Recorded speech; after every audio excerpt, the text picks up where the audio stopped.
Kompas Bisnis masih menemani Anda, Saudara. Masih dalam visi penyelamatan industri tekstil, khususnya Sritex. Skema apa yang bersifat cepat tetapi juga prudent? Kompas Bisnis akan tanya ke ekonom Universitas Indonesia sekaligus Samuel Sekuritas Indonesia, Fitra Faisal. Mas Fitra, selamat pagi. Pagi, Mbak Pra. Ya, Mas Fitra, jadi skema seperti apa sih yang bisa dilakukan pemerintah untuk menyelamatkan Sritex dari pilot dan juga gelombang PHK? Kita kesampingkan dulu tentang modal negara ya. Jadi bagaimana dengan opsi diskon pajak atau bahkan libur pajak, lalu penyerapan produk tekstil lokal atau opsi apa lagi yang bisa dilakukan?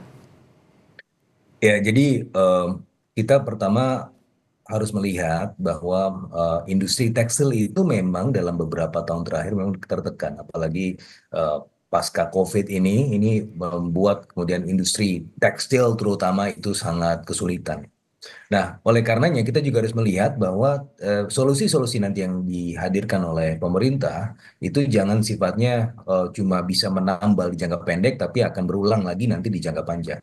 Oke lah, kalau kita bicara mengenai kebijakan yang sifatnya non APBN, ya pemerintah bisa mempush untuk adanya debt restrukturisasi atau restrukturisasi utang ya. Dan ini yang menurut saya jalan yang paling prudent ya. Kalau kita bicara mengenai bailout menggunakan APBN, ini akan banyak memburu rente di situ. Nah, kan sekarang lagi kasasi ya. Dalam proses kasasi itu nanti bisa kemudian dibicarakan ya antar pemerintah dengan Sritex untuk benar-benar membenahi ya proses atau debt restrukturisasi itu. Dan ini menurut saya langkah yang menurut saya paling paling sustainable. Sembari juga kemudian diperhatikan juga bagaimana kondisi industri tekstil kita.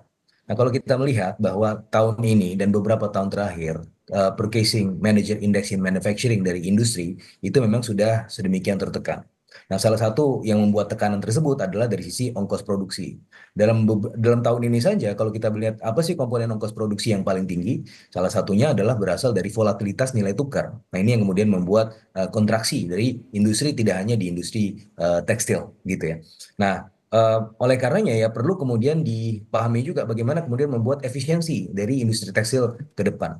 Nah, kalau kita belajar misalnya dari modelnya India, India itu kemudian memberikan insentif kepada industri-industri yang sifatnya padat karya.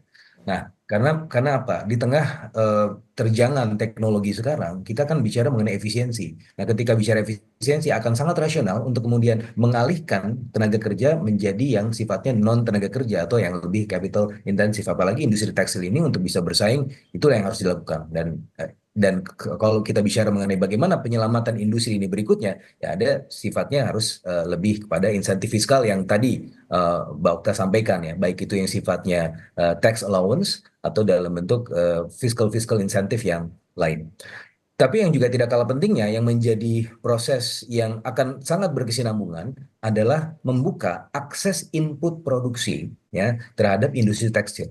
Selama ini kesalahpahamannya adalah kalau misalnya kita membatasi import itu akan memperbaiki kondisi industri tekstil kita. Padahal itu salah. Kalau kita bicara mengenai Vietnam, kenapa growth dari industri tekstil mereka bisa sangat sustainable? Nah, salah satunya adalah akses terhadap input produksi mereka itu sangat terbuka, gitu kan? Oleh karenanya impor untuk barang-barang produksi itu seharusnya jangan ditahan. Karena kalau kita lihat dari sisi global production network dan global value chain, kita dalam dalam apa backward participation, artinya dalam konteks mendapatkan input produksi itu kita sangat tertinggal gitu kan. Nah, jadi solusinya adalah solusi yang komprehensif yang kemudian tidak hanya populis gitu ya anti impor, tetapi juga harus kemudian membuka peluang percepatan apa namanya industri tekstil ini ke depan gitu kan. Nah, jadi di saat yang bersamaan pemerintah juga kemudian melakukan navigasi dan juga mitigasi terhadap dampak-dampak negatif ya bagi pembukaan impor itu terhadap juga situasi pekerjanya. Tapi menurut saya ketika kita membuka impor untuk input produksi itu saya rasa tidak akan serta-merta kemudian berimplikasi pada pengurangan tenaga kerja. Karena yang terjadi adalah ketika kita mendapatkan input produksi yang murah dari luar tanpa ada pembatasan-pembatasan impor, maka produk akhirnya price-nya akan menjadi lebih kompetitif. Selama ini yang membuatnya tidak kompetitif adalah selain dari sisi ya mungkin labornya yang dalam konteks ini tidak produktif dibandingkan dengan industri-industri tekstil di luar sana. Tapi yang juga tidak kalah pentingnya adalah akses input produksinya itu terbatas sehingga harganya menjadi tidak kompetitif di pasar internasional. Nah ini juga harus kita perbaiki. Sembari juga menunggu global demand ini membaik dalam beberapa tahun ke depan. Nah, proses ini harus dijalani seamless ya dan simultan. Jadi di satu sisi pemerintah juga melakukan mitigasi-mitigasi yang diperlukan di jangka pendek ya dengan restrukturisasi utang tadi. Tapi di jangka yang menengah panjang kita juga harus melihat bagaimana industri ini diperbaiki ya. Karena industri ini sudah menurut saya ini sudah sangat tidak kompetitif kalau misalnya kita masih melihatnya bisnis as usual saja gitu. Oke, baik. Artinya solusi yang diberikan oleh pemerintah ini harus diperhatikan soal bagaimana efisiensinya karena industri tekstil sedang tertekan sebenarnya tidak baik-baik saja. Nah, Mas Fitra, menarik tadi di segmen sebelumnya Wakil Menteri Ketenagakerjaan bilang targetnya ini 100 hari bisa diselamatkan. Realistis tidak? Siapa saja jadinya yang bisa didorong untuk membantu merealisasikan target ini?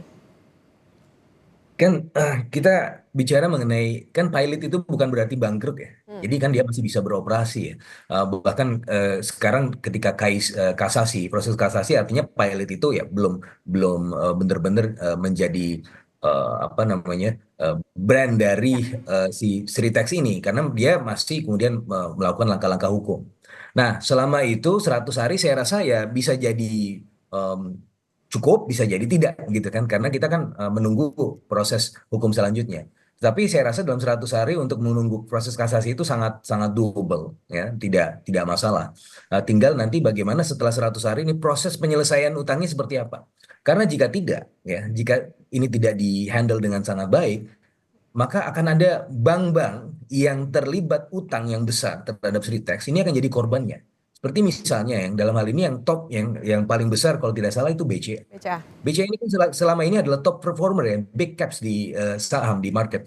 Nah, ini juga harus kemudian dicarikan ya jangka apa namanya solusi jangka menengah panjangnya. Nah, dalam hal ini ya pemerintah harus handle with care ya jangan sampai kemudian menimbulkan risiko sistemik karena industri tekstil yang sifatnya adalah di sektor real bisa saja menjalar ke sektor finansial apabila tidak ditangani secara baik gitu. Oke. Artinya penyelamatan ini juga tidak hanya menyelamatkan Sritexnya saja, tapi juga krediturnya juga harus diperhatikan, Mas Fitra. Betul. Mas Fitra, Permendak nomor 8 juga disinggung dan jadi curhatan Sritex ke Kementerian Ketenagakerjaan ini tentang kebijakan dan pengaturan impor. Apakah Permendak impor ini menjadi salah satu disrupsi industri tekstil? Ya, salah satunya, tapi bukan satu-satunya. Ya, kalau kita bicara mengenai peraturan-peraturan di Kementerian Perdagangan, memang sudah banyak sekali yang memiliki implikasi yang negatif ya dalam beberapa tahun terakhir ya. Tidak hanya di industri tekstil, kita bicara sebelum-sebelumnya bahkan ya ini kan apa namanya ada permendak-permendak lain yang juga mendisrupsi industri CPO Mbak, ke sebelumnya. Jadi sudah banyak sekali permendak yang bermunculan dan ini kan pada akhirnya kita bicara mengenai betapa tidak baiknya proses pembuatan kebijakan ya karena kemudian tidak dipikirkan masak-masak bagaimana dampaknya terhadap industri-industri lain. Tapi ini bukan satu-satunya, sebagaimana yang saya sampaikan tadi, banyak sekali masalah ya dari industri tekstil dari sisi misalnya tadi kalau kita bicara impor, jangan sampai kemudian apa namanya usaha untuk kemudian menggeser Permendak 8 ini pada akhirnya menjadi usaha pemerintah untuk melakukan langkah proteksionis yang jauh lebih ketat. Padahal sebagaimana yang saya sampaikan tadi, upaya untuk kemudian membuat industri tekstil kita menjadi lebih efisien adalah salah satunya menekan ongkos produksi. Ongkos produksi juga dapat datang dari diantaranya adalah bagaimana bisa mengakses input produksi secara apa namanya seamless, secara baik dan tanpa hambatan-hambatan yang berarti. Nah selama ini kita melihat juga banyak hambatan di situ. Jangan sampai nanti hambatannya ditambah banyak sehingga ongkos produksinya juga bertambah besar dan pada akhirnya ongkos apa namanya harganya menjadi tidak kompetitif gitu. Jangan sampai ke sana arahnya. Makanya diperlukan semacam koordinasi lah ya antara kementerian ya. Selama ini kan Kementerian Perdagangan berjalan bersendirian, Kementerian Perindustrian berjalan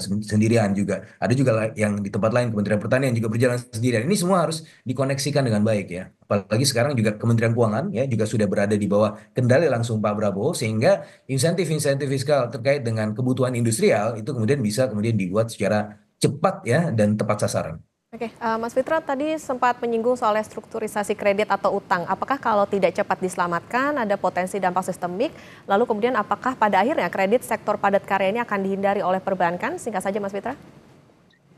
Iya, betul sekali. Ini akan menjadi stempel negatif ya buat industri padat karya karena apabila pemerintah kemudian tidak handle with care sebagaimana yang saya sampaikan tadi, maka ini akan membuat persediaan yang buruk ya untuk perbankan pada umumnya. Apalagi industri tekstil ini kan sebenarnya industri yang besar ya dan perbankan sebenarnya memiliki risk appetite ke sana. Apabila ini kemudian tidak ditangani dengan baik, maka ya bisa dilihat bahwa kemungkinan pembiayaan industri ke depan akan sangat besar tantangannya. Oke, baik. Artinya perusahaan bekerja, pemerintah juga menaruh perhatian di 100 hari ini. Kita juga tentunya menunggu bagaimana nanti gebrakan untuk menyelamatkan Sritex. Tapi tentu yang tadi perlu diperhatikan adalah tidak hanya menyelamatkan Sritexnya saja, tapi juga ada dampak-dampak lainnya soal bagaimana ke kreditur dan lain-lain. Dan juga memastikan bahwa industri tekstil ini bisa bertahan di tengah situasi yang tidak sedang baik-baik saja. Terima kasih Ekonom Universitas Indonesia sekaligus Samuel Sekuritas Indonesia, Mas Fitra Faisal sudah bersama di Kompas Bisnis. Sehat selalu.